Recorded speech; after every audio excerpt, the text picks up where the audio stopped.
సైన్యాధ్యక్షుడు ఎంత బలవంతుడైనా, సైన్యాధ్యక్షుడు తానెంత బలవంతుడినని భావిస్తున్నా, సైన్యం మాట వినకుంటే ఎప్పుడైనా ఆ సైన్యం సజావుగా సాగే అవకాశం ఉండదు. ఈ పరిస్థితి జనసేనకు కూడా వర్తిస్తుంది. జనసేన అధినేత తాను చాలా బలమైనటువంటి వాడినని, తనకు చాలామంది మద్దతుందని, తాను ఏమనుకున్నా జరుగుతుందని భావిస్తున్నారు. అందుకు తగ్గట్టుగా మొన్నటి ఎన్నికల ఫలితాలు కూడా ఆయన అభిప్రాయాన్ని బలపరిచే దిశలో ఉన్నాయి. కానీ జనసేన పార్టీ శ్రేణులు అందుకు భిన్నంగా ఆలోచిస్తున్నట్టు కనిపిస్తుంది.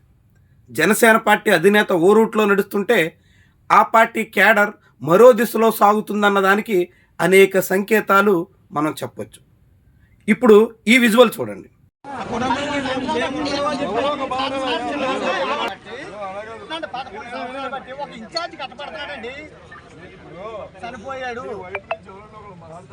వీళ్ళంతా ధర్నా చేస్తున్నారు. పవన్ కళ్యాణ్ తీరు మీద నిరసన వ్యక్తం చేస్తున్నారు. ప్రస్తుతం కాకినాడ జిల్లాలో, అంటే పవన్ కళ్యాణ్ ప్రాతినిధ్యం వహిస్తున్న జిల్లాలోనే ఉన్న ప్రత్తిపాడు అసెంబ్లీ నియోజకవర్గ ఇన్ఛార్జిగా పనిచేసిన ఉరుపుల తమ్మయ్య బాబుని ఆ పార్టీ సస్పెండ్ చేసింది. సస్పెండ్ అయిన నాయకుడు అనేక రకాలుగా మనోవేదన సహా ఇతర కారణాల మూలంగా ప్రాణాలు కోల్పోయారు. ప్రాణాలు కోల్పోయినటువంటి జనసేన పార్టీ నాయకుడికి ఆ పార్టీ అధిష్టానం నుంచి కనీసం సంతాప ప్రకటన కూడా రాలేదు. ఆ కుటుంబానికి సానుభూతి తెలియజేద్దాం అనే స్పృహ కూడా ఆ పార్టీ నాయకత్వంలో కనిపించలేదు. దీంతో క్యాడర్ రోడ్డెక్కి ఇలా ధర్నా చేసే పరిస్థితి వచ్చింది. అంటే జనసేన పార్టీ అధిష్టానానికి వ్యతిరేకంగా, అధినేత పిఠాపురం పర్యటనలోనే ఆయన తీరికి వ్యతిరేకంగా కొంతమంది కార్యకర్తలు రోడ్డెక్కి ఆందోళన పూనుకోవాల్సిన పరిస్థితి వచ్చిందంటే జనసేన శిబిరంలో ఎలాంటి పరిస్థితి ఉందో చాటుతుంది. ఇటీవల జనసేన పార్టీ కోసం చాలా కాలంగా కృషి చేస్తున్న బండారు సురేష్ నాయుడు లాంటి వాళ్ళు ఆ పార్టీకి రాజీనామా చేశారు. వైఎస్ఆర్సీపీ కండువా కప్పుకున్నారు. ఇప్పుడు ప్రత్తిపాడు నియోజకవర్గం కార్యకర్తలు ఈ రీతిన నిరసన తెలియజేస్తున్నారు. 2019 ఎన్నికల్లో జనసేన పార్టీ తరపున అభ్యర్థిగా బరిలో ఉండి 2024 ఎన్నికల్లో అధినేత ఆదేశాల మేరకు టీడీపీ అభ్యర్థి విజయానికి కృషి చేసి 2025లో జరిగినటువంటి ఒక ఘటన ఆధారంగా ఆయన మీద సస్పెన్షన్ వేటు వేస్తే ప్రాణాలు కోల్పోయినటువంటి నాయకుడి గురించి కనీసం పల్లెత్తు మాట మాట్లాడడానికి జనసేన అధినేతకి తీరిక లేదంటే ఏమనాలా? అలా పార్టీ కోసం దాదాపు 10 ఏళ్ల పైబడి కష్టం చేసినటువంటి నాయకులకి గుర్తింపు లేదంటే ఇక జనసేనలో ఎవరికి గౌరవం ఉంటుందన్నట్టు ఇలాంటి ప్రశ్నలే వాళ్ళు వేస్తున్నారు, నిరసన తెలియజేస్తున్నారు. మృతి చెందిన తమ్మయ్య బాబు కుటుంబాన్ని ఆదుకోవాలని డిమాండ్ చేస్తున్నారు. అంటే ఆదుకోవడం అంటే జనసేన పార్టీ నాయకత్వం కార్యకర్తలందరికీ 5 లక్షల రూపాయల చొప్పున ఇన్సూరెన్స్ సదుపాయం కల్పించాం, జనసేన పార్టీ కార్యకర్తలు ఎక్కడ ప్రాణాలు కోల్పోయినా అండగా ఉంటున్నాం అని చెప్పుకుంటున్నారు.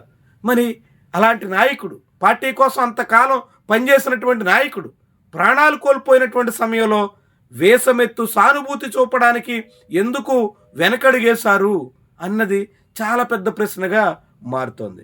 అందుకే ఇలా ఆతమ్మయ్య బాబు అనుచరులు, జనసేన పార్టీ క్రియాశీలక కార్యకర్తలు రోడ్డెక్కి నిరసన తెలియజేసే పరిస్థితి వరకు వచ్చేసింది. దీన్ని ఏమనాలా? జనసేన పార్టీలో పవన్ కళ్యాణ్కి ఇదొక డేంజర్ సిగ్నల్గా చూడాలి. తాను ఏదనుకున్నా, తాను ఎలా భావించినా, తాను ఏది తోచినట్టు మాట్లాడినా కార్యకర్తలంతా అంగీకరిస్తారు, తన వెంటే నడుస్తారు, తాను ఏం చేసినా చెల్లుబాటు అవుతుంది అనుకుంటే అది సమంజసం కాదని, చాలా పెద్ద ప్రమాదానికి సంకేతమని పవన్ కళ్యాణ్ గుర్తించాల్సిన పరిస్థితి వచ్చేసింది. తాజాగా ప్రత్తిపాడు నియోజకవర్గ కార్యకర్తలు సాగించిన ఆందోళన పవన్ కళ్యాణ్కి ఒక డేంజర్ సిగ్నల్ లాంటిది. దాన్ని ఆయన గుర్తిస్తారా? తన ధోరణిని మార్చుకునే ప్రయత్నం చేస్తారా? ముఖ్యంగా ఆయనే ముఖ్యమంత్రి కావాలని జనసేన కేడర్ అంతా భావిస్తుంటే 15 ఏళ్ల పాటు చంద్రబాబు నాయుడు, ఆ తర్వాత మళ్ళీ చంద్రబాబు వారసుడు అందరూ పదవులు కొనసాగుతారు అన్నట్టుగా పవన్ కళ్యాణ్ చేస్తున్నటువంటి ప్రకటనలు జనసేన పార్టీ శ్రేణులకు రుచించడం లేదని, వాళ్ళు దాన్ని జీర్ణం చేసుకోలేక పోతున్నారని, అవసరమైతే రోడ్డెక్కి పవన్ కళ్యాణ్కే నిరసన తెలియజేయడానికి ఫ్లెక్సీలతో కూడా సిద్ధమేనని చాటి చెప్తున్నట్టుగా ప్రత్తిపాడు కార్యకర్తల పిఠాపురంలో చేసిన నిరసన తేట తెల్లం చేస్తోంది. మరి దీన్ని పవన్ కళ్యాణ్ గ్రహించలేకపోతే, ఇలాంటి కార్యకర్తల మనోవేదనని, మనసులో భావాన్ని అర్థం చేసుకోలేకపోతే ఆ జనసేనాని తన శ్రేణుల్ని సరైనటువంటి దారిలో నడపగల అవకాశాన్ని కోల్పోతారు.